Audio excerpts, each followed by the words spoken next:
something that was really hard when it all happened. It all happened fast, and hard for his mom, but I think they felt like it was a blessing to be at Ohio State, to have the James right there, to be able to be in his dorm and go get his treatment. He's a private person, so it's not something that he wanted to kind of talk a lot about, but he had a whole team behind him, and he's fought it, but he had to have a procedure done that'll make it virtually impossible to play football. I won't get into all that right now, but he's still part of the program. He's still with the team, just like we have a couple guys like that, and he's got a whole team that's going to be behind him, and he's in remission, which is great, but there's still a lot of things that come with that, and so we're very, very proud of him for fighting, for really living our culture of the fight, and we're going to see him here in the fall, and he's still going to be a part of it and everything, and the best he can, but I know it's not easy for him that he won't play football again. That's something that's been a part of his life. Ryan, Marvin said that he's been amazed to a certain extent how Carnell Tate has handled the situation, losing his mom the way he has. But it's all have bonded with him, been around him, offered him support. But how tough a situation was that? Yeah, I got the call at 6 a.m. about Ashley, and that was not easy for anybody, but certainly for Carnell. I know he and his mom were very close, and when you lose somebody close to you like that, it just takes the rug out from underneath you, and I know that happened to Carnell. He does have a team that's here to support him. We all kind of surrounded him and try to help him the best you can. He was a pretty private person as well, and I think part of the process when you're in that situation, we've had guys who have gone through similar situations, and you have to go through a process of grieving, and we've talked about that, and again, that's not easy. But I think football is allowed him a distraction to kind of get his mind off of it when he's not in his room or back in Chicago. Ryan, with Carson Hinsman, Wisconsin, just how has he developed in the ground, but also do you foresee him potentially contributing them this season? Oh yeah. Carson is competing to be the starting center. He's had a very good offseason. He's very talented, has the athleticism, has the intelligence, does not have the experience, but he's a guy that we projected to have an opportunity to start this year. He's going to have to go earn the spot. He hasn't earned it yet, but there's a lot of things that lead us to believe he can do that, and we're going to need him to. We're going to need some guys to step up in the offensive line, and Carson has a bright future ahead of him. Ryan, you guys brought in Lorenzo and Taiwan this summer. What have both of them brought to the program? Lorenzo brings in, first off, he understands what it means to be a Buckeye because he grew up in Columbus. His brother's on the team. We recruited him as a corner to start with, and he wanted to try wide receiver at Notre Dame. He's since come back and said, I probably should have listened to you guys at the beginning, but that's part of his journey, I told him. And he's come in, and really you can see how competitive he is. If you said, give me one word to describe Lorenzo, I would say that he's competitive. I mean, he's there every day. He's trying to win every drill, and that's been a big part of our offseason is the competing part of it. So he's really flourished in that area. He's got really good speed. He's learning to play a new position, but if you just look at the skill set and what, just moving around and learning the defense, it's been exciting to see somebody. Now he's played on, on offense, and so he has experience in games. That has to mean something. I think he'd be able to contribute on special teams early on, and then hopefully find a role as the season rolls on. Did you envision the transfer portal giving you guys or players kind of a second chance at schools like that? You've had a couple guys that you've recruited that gone somewhere else, maybe played a different position, come back, now another one there. Was that something you thought might happen with the transfer portal? Yeah, we talk about that and not that we ever did. When you lose a recruit, you always kind of stay in touch with them, but you just never know nowadays. So many guys go in the portal. You got to keeping in communication with them during the recruiting process, and so that when they do go to a school, if they decide to go back in the portal, there's still a really good relationship there, and they know. And so it's kind of strange to talk about, but yeah, you have to kind of let's say someone commits in the summer, and they're going to go somewhere. You still want to kind of stay in touch with their family throughout the fall, stay in touch with their coach, show them that respect, and maybe it pays off down the road. Ryan, it's such a second year for Jim Knowles. What do you need and expect to see from him and his defense? Yep. in camp? Yeah, I think we have, again, we talked about this before, more experience than we've had in a while there. So we have to get guys ready to play. But we've, the bottom line is we got to play with aggressiveness. We got to play physical. We got to win games on defense. But we got to avoid the big plays. So, how does that all tie together? I think that's the critical part of it. But we're looking for physicality in preseason, to answer your question. We need guys who are playing downhill. We're playing fast. We got to win the line of scrimmage. The defensive line's got to play physical. In order to do that, I think, JT, Jack, Mike, Tyleek, Ty, Kenyatta, they got to take on, the majority of the reps. We've rotated guys in the past in the D-line, but these guys have got to be guys that we can count on to play the majority of games. And, like we say, carry the water. I mean, they're the ones that got to do it up front. And it all starts with the guys up there. With such a loaded running back room, Coach, how are you going to just select the 2 or 3 best players versus maybe mixing and matching based on skill sets versus game situations? Well, one of the things we're most excited about is having a healthy Travion back. He really didn't get a chance to see a healthy Travion last year and a healthy Mayan, so that's exciting. Chip has had a great offseason. Dallin's had a good offseason. Evan, you have 5 guys in that room, and then we had Xavier Johnson as well, who played some running back for us down the stretch. So, like you said, you can't play all 6 at once, but we're gonna try to find creative ways to get guys in the game and get them touches. And it's a long season, so we feel like we're gonna need them all. Ryan, do you feel like you guys are entering camp with Josh Fryer and Josh Simmons as your starting tackles, or is that still undecided? I think it's still undecided. For Josh, he's just getting here, so we need to see what we got on the field. We don't know. We see a lot of talent, but Ohio State's different. This is a different offense. This is everything about it's different. So we need to see that. Although we're encouraged with what we see. Tegri's done some good things in the offseason. And then Luke Montgomery, I've been very impressed with him. So I think we have some good candidates there, but now they got to go compete, and it's going to come down to what they look like in the preseason. So there's no more waiting around. They got to go. What drew you guys to Josh Simmons when What we were looking at, when you lost Paris, in the 3rd year, usually you don't lose too many offensive linemen after 3 years. Paris is a special case, and that left a hole there that we had to fill. And so, anytime we had tackles in the transfer portal, we looked long and hard at them, watched their film and tried to identify that, brought them in, and tried to, do the best we could and find the best candidate for what we're looking for. And sometimes it's about the fit and who they are. But with Josh, we saw a lot of athleticism there and a huge upside. Josh Fryer's development at left tackle throughout the course of the spring, how did you come out of those practices and out the summer floor? Yeah, I felt like Josh showed flashes, wore down a little bit. And so one of the challenges we had was for him to change his body and lose some weight. He's done that. I think he's like at 315 now, which is I think where Mick wants him. And so if he can sustain, then he can play with anybody in the country. And so that's why this summer was so important to him. And I think he's done that. I think he's put in the work so that now he's time to go compete. Ryan, when you mentioned Luke Montgomery, how realistic is it for any true freshman to be in a competition to maybe start at tackle big time? He's in the competition right now. I told him the other day, I said, I know you're a true freshman, but you came here to play. So, that should be your mentality. Now, whether you play in the first game or not, I don't know. Maybe you don't play this year. But I just, I see things in him. We see things in him that are very encouraging. And I think everything you invest in, Luke, you're going to get back. He has all the traits that you look for in a really good offensive lineman. But, maybe it's game 3, maybe it's game 4, maybe it's, I don't know when it's going to be. But he's got a huge upside as well. Ryan, when it comes to play calling duties, as you look back at the spring, how close do you feel like you are to making a decision of whether you're going to give that to Ryan? Brian and I got to talk about that as we get into the first week or two of camp. We haven't really sat down and talked about it. Certainly would like for him the opportunity to make some play, do some play calling. How much, we got to figure that part of it out.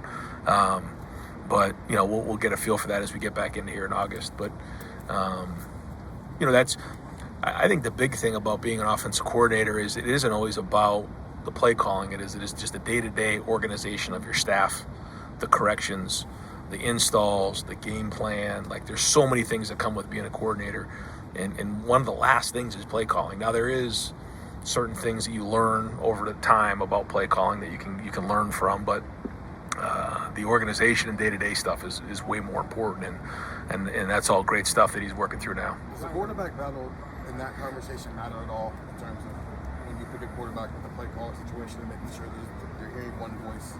I think it's always good to have one voice, and I think that's why I've always wanted to be in the quarterback room. I think as Corey's grown, he's been able to do more and more. But it is always good to have the play caller and the quarterback on the same page. Absolutely. Ryan, for you personally, to think about kind of delegating the play calling stuff, you've called plays for a lot of years. Is that a weightier decision is that for you? Is it a hard decision to make? Yeah. It's on something Yeah. Yeah, I mean, listen, I think, Brian is the next logical progression for him is to be the coordinator and to, take the next step that way. But yeah, it's something I just, I've always been a part of and always done. And so, whether it's together or, however it works out, it's something that, I've always just, had a handle on, and you'll have experiences too. You'll learn every year about things, and so, it won't be easy for me to walk away from.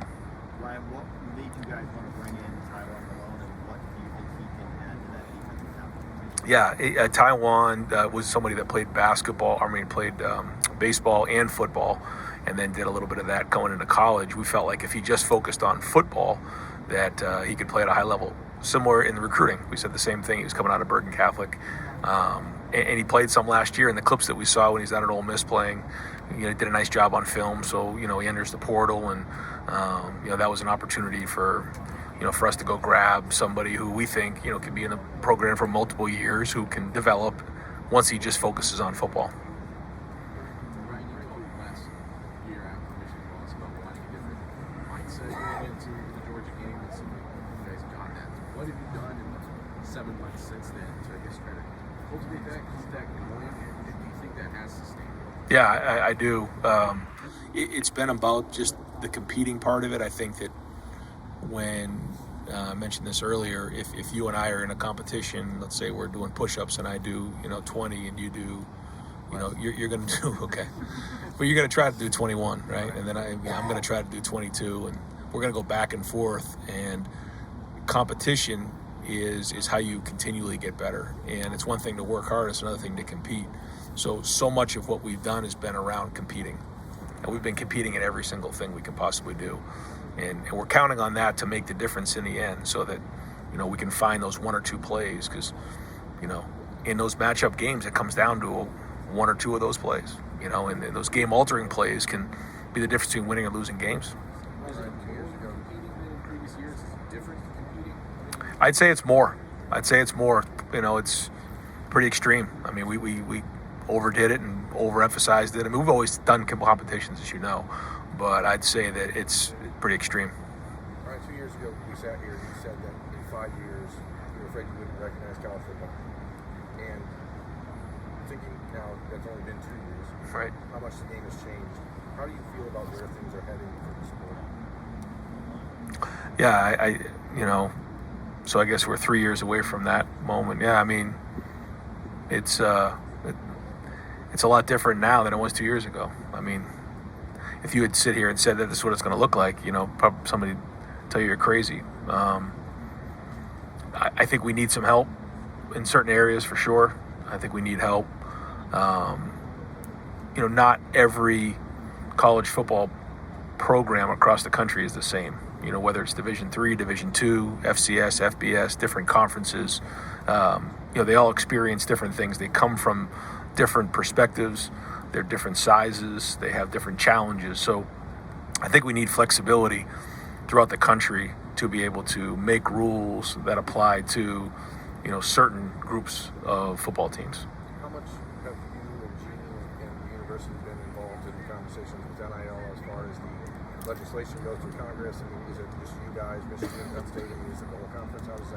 How involved is the game? Yeah, Gene's always, very much involved with all of that. I know, the new commissioner is doing a great job of getting involved with all of that. And I think, like you said, some of the bigger universities are involved probably more than others, but I know at the Big Ten, we're involved with it. Ryan, sometimes when you're in the thick of the season and you're in the weeds, it's hard to have a big picture look. Coming off the summer, a little time to reflect. Michigan lost, you're right there with Georgia the whole time, skating and recruiting. Like, where is this program? How do you feel about this program right now? Yeah, when you lose the last game of the regular season, it's devastating. It is, and then you regroup and you swing as hard as you can against Georgia, and come a play or two short, and if again one of those plays goes another way, we're sitting here having a different conversation. But it didn't, so you have to trust the process. But when you look at the team that we have, you look at the guys that we've recruited, you look at the experience we have coming back, the leadership, the coaching staff, our culture right now, the fact that we've been to the CFP 3 of the last 4 years, which I think we're the only team to do that in the last 4 years. You look at the way we're recruiting, you look at so many different things, those boxes get checked. And so you have to trust the process. You have to believe in the process. You have to grow every year. You have to learn every year. I mean, I think our program's as healthy as it's ever been, in terms of the type of people we're bringing in, the talent we're bringing in, the coaching staff that we have. So, we just got to keep growing and learning. One of the things that, every year you have to grow and get stronger and learn from the things that, you didn't do the year before. And that's, whether it's Jim Knowles, the second year as a coordinator, or me as the head coach, or, Justin Fry as the O-line coach, or Mark Pantoni in year whatever he is as the GM here at Ohio State. Everybody learns. Mick learns. Our sports medicine learns. About maybe how an injury was handled, or just different things you learn every year and you grow. But I think when you take a step back and you just look at our program and how things are being run and who we have in the program and where it's projecting and the success we've had in a lot of different areas, we look at our GPAs as a team. When you look at so many different things in the leadership areas, I mean, there's just so many things that you can check those boxes. So it just motivates you even more to go win that last game of the year, so that you can continue to build. You guys let it all hang out against Georgia too, though. Offensively, it appeared. You think that will endure? Do you see that carrying through now? Not that y'all are ever timid, but no, you're right. I think just from a attack standpoint. Yeah, and I think when you go back a little bit on the last game of the regular season, the rivalry game, we just didn't respond well in the second half when some of those big hits happened, and then we had that long penalty, the holding, and then the 15-yarder, which was almost like a 50-yard penalty. Like, we didn't respond great in the second half of that game, and I think coming into the Georgia game, we're like, no matter what happens, we're just going to swing, and we're not going to worry about what if or anything like that. And so I think you felt that aggressiveness from all of us, including me. When you put so much into that game, like so many people do, and the minute it goes a little bit off course, you have to just stick with it, and you can't flinch. And so I think you felt that a little bit in the Georgia game. I felt that throughout the whole off season, and now it's going to continue against Indiana this year. Yeah, and then build as the season goes on, because those games get bigger and bigger. I guess sports betting now in Ohio. What have you told your team about that? Yeah, you try to identify the areas that are like the hot spots, the hot tickets. The things that are causing the most problems for everybody across the country. The three areas that I've identified: one, the guns. There's just shootings constantly across the country in Columbus. We just lost Carnell's mom. So it's just something that, I talk to our guys about all the time.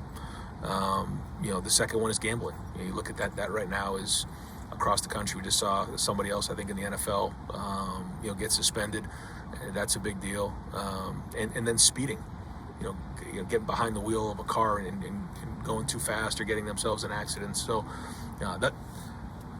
we could name a list of about 15 of them, but like it seems like those three right now are the ones that come up on your phone the most right now, and so you try to do the best you can to talk to the guys about that to make sure that they're avoiding some of those things. With NIL and all of these other things, how much more of your time is spent dealing with off the field stuff than on the field compared to when you started? Yeah, more now. Not that we've changed anything, but with the portal the way it is, you probably spend a little bit more time with your team. not that you're recruiting your own players, you're not doing that, but you're communicating with them, you're talking to them, you're making sure that they understand where they stand within the program. With NIL, there's certainly a lot more people involved. With the program, you have the collectives, you have different things. Not that we're super involved with that, but there are fundraisers. I've done probably more fundraising this year than I've ever done. You've seen that probably. Just a lot more awareness of getting the word out to normalize what NIL means for Ohio State. So there's a lot more of that this spring. Hey Ryan, as NIL evolves, what do you think that next year looks like as far as compensation or control over your roster? What do you think it looks like in 2 3 months? Yeah, I mean, we could probably list about 4 different ways it could look. Collective bargaining, there's just so many different ways that you could look at it. I think the tricky thing is there's really no benchmark for this. We can't why don't we do it like this? It's hard to do when it comes to the compensation and everything with the players. You have to make them employees if you're going to do that, and that comes with a whole nother set of issues. So I don't really know exactly how it's going to shake. I think eventually you're going to get into something where there is some sort of collective bargaining agreement, some sort of a players union, and that will somehow, get us down the road of at least having something in place that, we feel like we can grab onto. Because right now there's not much to grab onto. It was in the same vein. I think like at NC State where they had done a thing with the collective thing, auctioned off the naming rights to its package or something like that. How creative are you willing to be, and how much are you still protective of the Ohio State brand and things like that? Because there's obviously money out there that people are just waiting to give you guys if you're willing to push that in. Yeah, I was willing to auction off the first call of the Indiana game this year on the Buckeye Cruise for Cancer, but I decided against it. Figured that was going to be some sort of rules violation. No, we're trying to figure out all kinds of different ways. I think we've been creative about it. We're doing a lot of different things that I think are for the first time. Again, I think you've seen us not be maybe the first people to do things that are extreme or put ourselves out there, but do it in a first-class way, a classy way, do it the way that, Buckeye Nation can be proud of, that, we're doing it the right way to make sure we give our players what they deserve, but we're also not getting crazy and out in front of it. Trying to be thoughtful. I think we've made a lot of progress in the last year. You're talking about the Michigan games versus the Georgia games. Yeah. Just in the aftermath of those games, it feels like after the Michigan game, there wasn't a lot of momentum, I guess. And then after the Georgia game, it felt like there was a lot of momentum despite it being a loss. Like, how do you compartmentalize? Yes, we got this momentum heading in the offseason. Oddly, it came in a loss. I think everybody was trying to process all of that, and me one of them. There's just a range of emotions. You go from devastation to, coming to play away from being in the national championship and possibly winning it. It's like, what just happened? I just know that there's a group of guys that are coming back. I think having Tommy come back, having Cade come back, having Xavier come back, having Mayan come back. Those guys had to make some decisions. They decided to come back. It's allowed us to be a little bit more of a veteran team than we've had in the past. And so this off season, they've driven it. Our leaders, that's just a few of the guys. I mean, there's a lot of other guys that have done a great job leadership wise. They've driven the off season. And so I think you can just feel that coming from our players. I think you can just feel a confidence. I think our guys are anxious to get back on the field and play. And I don't know how else to describe that because I can't really probably verbalize what you're talking about, but I hear what you're saying. Ryan, you mentioned Luke Montgomery. Who are some of the other freshmen who've impressed you this offseason? I think we've recruited a really good batch. When you say freshman, Carnell Tate, I guess, is still a freshman, although all those guys who came at mid-year, I told them they're not a freshman anymore at their exit meetings coming out of the spring practice. So all those guys are now considered sophomores in my eyes. The guys who came in this summer, I got to give Lincoln credit. He's coming from South Dakota, doesn't have a huge background of playing quarterback, but he's jumped right in, hasn't been overwhelmed. He's athletic. He's got a long way to go, but he's got a bright future ahead of him. Arvell Reese is very, very talented. He's got a lot to learn. And for a lot of the guys that came in this summer, they have a lot to learn. Calvin Simpson-Hunt is going to be he's got a really bright future ahead of him. I hate to sit here and tell them they're going to be great players because, they have to put all the work in to get there. But when you're looking at their ability level and, some of the guys that have come in, we're excited about all of them. It's hard to pick one out because, my phone's going to ring and someone's parent's going to ask me why you didn't mention my son. But I think some of those guys are going to have a chance to get on the field, though, this year. Right. The new TV deal, how is it going to affect the league, you think, and also how is it going to benefit your school, your team? I think we can agree that, monetarily it's going to be huge, but also just exposure in recruiting. The West Coast markets is, we recruit a lot on the West Coast. We recruit nationally, so certainly the monetary part is going to be great, but also the exposure in recruiting. Ryan, you answered or not answered probably a big controversial question about quarterbacks. Going into camp, what's one thing you need to see from one thing you need to see from Devin Brown to give them a chance to start? Yeah, I think it's the competition. It's when the play needs to be made, does it get made? It's one thing to throw, a completion in 7-on-7 on a Tuesday, second period of the, whatever. It's another thing on 3rd and 4 during a scrimmage to make that throw or make that red zone throw and catch on 3rd and 2. You don't get to see them play with their legs in practice because they're not live. We're not going to do that. So you don't know that till the game. But those plays, those game where for the quarterback, 3rd down, red zone, a play action shot, you can't miss that shot. I mean, that's, those plays have to be made because, we've worked really hard to set up that one play. If that play isn't made, then we're not going to score touchdowns here. So I can't give you like one thing, but I just, those really important plays that have to be made. And those are the ones that separate you from scoring touchdowns and being as good as we've been on offense and just being average. When you say it was very close earlier, is it 50-50 close? Is it 51-49? Or is it, in your mind, is there somebody, not that I expect you to tell us, but is there somebody that at least has an edge in your mind going? I think the only thing that Kyle has an edge right now, just in terms of all of it, is just that he's been here for another year, so he's got more and more reps under his belt. But I don't have it as a percentage right now. I'm interested to see what these first couple weeks look like. Devin didn't get a chance to play in the spring game, so I would have really liked to see him play in that, just in front of the stadium and all that. That was disappointing for him, for all of us. So no real evaluation on that. But they both done a great job. Their bodies are changed. I think if you see them, you'll be like, wow, that literally you can physically see the change. So we'll see. I don't have a percentage right now. Will they each get kind of 15 reps, like kind of way they were? Yeah.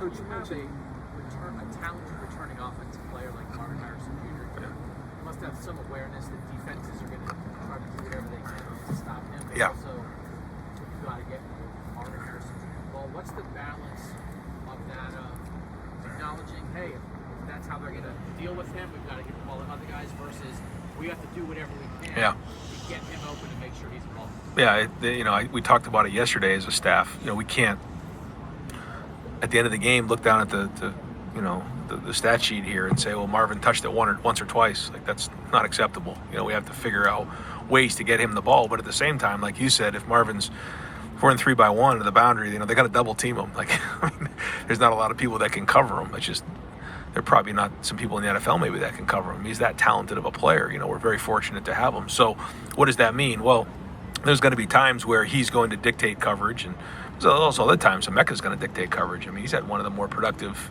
years last year than anybody in Ohio State history. Like, this is a really good player, and same thing with Travion at tailback. So, it's going to be interesting to see how teams play us. But there's going to be times where, the quarterback's going to have to find the one-on-one, and that's part of it. But we also need to do a great job in the offensive staff of finding ways to get touches to our playmakers. Coach, you mentioned prepping and talking about the mission every day, every practice, but what's the line for a coach to do those things? And like you said, not let him beat you twice. And even though it's 365 days a year, you do have 11 other games before that. Yeah, no, it's a great question. It's something we talk about a lot, but we're not going to change what we do and how we prepare. There's some things we talked about that we need to get done in that game. I'm not going to get into all those things now, but we have to. And so we looked long and hard at the whole game and figured out the areas that we've got to do a better job specifically. But just the emphasis every day needs to be there. Brian, I know Big Ten scheduling. You guys are going to play Penn State every year like you have in the past. How do you feel about that moving forward? Yeah, they're a very good team, and it's going to be another challenge. We got them at home this year, but They got a great team coming back, and every year it's a battle, just is.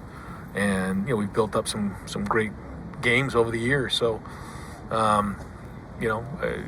we love playing them. We love playing them because they're a great team. We don't love playing them because it's hard. But at the same time, I think the win that we had there this year, probably that and the Notre Dame game allowed us the opportunity to play in the playoffs. So I think that's a part of it as well. You have to get some of those games under your belt, but they do a great job, and it's always a game that comes down to the last drive of the game.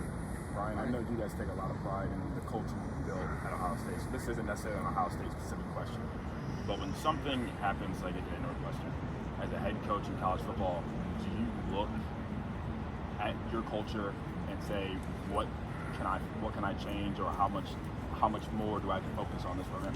Yeah, I'm sure you know the question. You know the answer to that. Yeah, immediately all of a sudden you got to look hard and make sure that there's nothing going on with your crowd, and so immediately have a staff meeting and talk about how if there's something that's going on, I need to know about, and it needs to be told to me, and so you go back through that again. Not that we don't talk about those things, we do, but it's something that brings to the forefront. Talk to the team about how it's unacceptable, and all the things that come with it, and so you just try to make sure you have everything in place so that something like that doesn't happen. Especially when it's something that just happened recently. Ryan, Kenyatta really popped in spring practice. You've seen that same thing in the summer, and what do you expect? Yeah, I think he's 250 something right now, 255. He looks great. We need Kenyatta to play for us this year and have production, but he looks like an NFL player right now. Ryan, what do you think of the Big Ten's new scheduling format going forward, and Michigan being Ohio State's only protected rival? Yeah, I think because the Big Ten has such a long tradition, and there's so many historic games and rivalries for some teams, and then others maybe not as much. It was a challenge, I think, to put this together and not have the East and the West anymore. You're tying in UCLA, you're tying in USC. There's a lot of things at play here. So I think they did the best they could, try to put that all together. I know that one of the goals was to try to get as many teams as possible in the playoffs. So, when you're looking at that, you want to have certain teams that you play on a yearly basis, but at the same time, you also want to try to do the best you can to get as many guys into the playoffs. And, people see it from different points of view. I'm glad we still have the rivalry game. I do think we should consider, when we play it, just because you may end up playing them back-to-back weeks, which would be awkward. I know that, we need to consider the tradition, but I think it's worth a conversation on when, because I think that's significant just on how the season plays out. But other than that, I think they did the best they could with it. I think the good news is they didn't build a schedule that is locked in for a long period of time. I think that they can, do this for a couple years, reevaluate, and then have the flexibility to change it up if needed. So are you good with not playing Penn State every year going forward? Yeah, it doesn't really matter at this point. The decision's been made. I think, we like playing Penn State. They're a great team, and it's one of those games where you find out where you're at year in and year out. And do I like playing them? I mean, not really, but because they're a very good team. But at the same time, I think the rivalry's been excellent. I think it's good for college football to see Penn State and Ohio State play. Ryan, just to clarify, what's your personal preference about playing Michigan, potentially not playing them the last regular season? Yeah, I just think that the tradition's so strong, and it's been going on for so long. I think, it's something that, has to happen for Ohio State. And, and I think, we got to play the game every year. Oh yeah, where it is, I think we should. I think it's worth a long discussion about where that game should be placed. I think if it was the same way as it was this past year, we'd be playing back-to-back games, and then who knows, maybe even playing again in the playoffs. So I just think that needs to be taken into consideration. Not that we shouldn't move it, but I think it's worth talking about. Ryan, just real quick on that idea. Yeah. That's a big deal if that would happen in that game. What would be or are the difficulties of playing a team like that back to back? Like what you're saying that could be, if that happened, what would be the negative about that? Yeah, well, it's the game could not have an impact on, a whole bunch in terms of if both teams are in the Big Ten playoff or Big Ten championship game already, then, could it minimize the game? That's my concern. Even if you played it, week 11, week 10, no matter what, it's going to matter. But if you're playing them in the Big Ten championship game already, it could be something that we haven't experienced before. That's all. So I think it's worth a discussion. So has there been any discussion to your knowledge yet about any of that? Or you just Yeah. think it shouldn't? Yeah, no, I know that they're talking about it. I just don't think that any hard decisions have been made. I don't think they're going to be made here real soon. So I just want to be part of those conversations. Yeah, theoretically, you could play them 3 times in a row, with the 12-team deal. Yeah. I mean, that would diminish the original one, wouldn't it? I mean, you know what you're talking about. I think as we're talking it through, you're ultimately going to want to get into the final. We're getting way ahead of ourselves right now, but you want to be in the final 4. You want to be in the top 4, so you have a bye in that first week. So it would matter, but just not the way that you and I know the game, and so. But it's going to be a new experience, But let's just talk about this upcoming year. We got a long way to go before we get there. Ryan, as you sit here right now, are you more concerned about your starting right tackle than you are your starting quarterback? Can you rank them in those ways? Is that fair?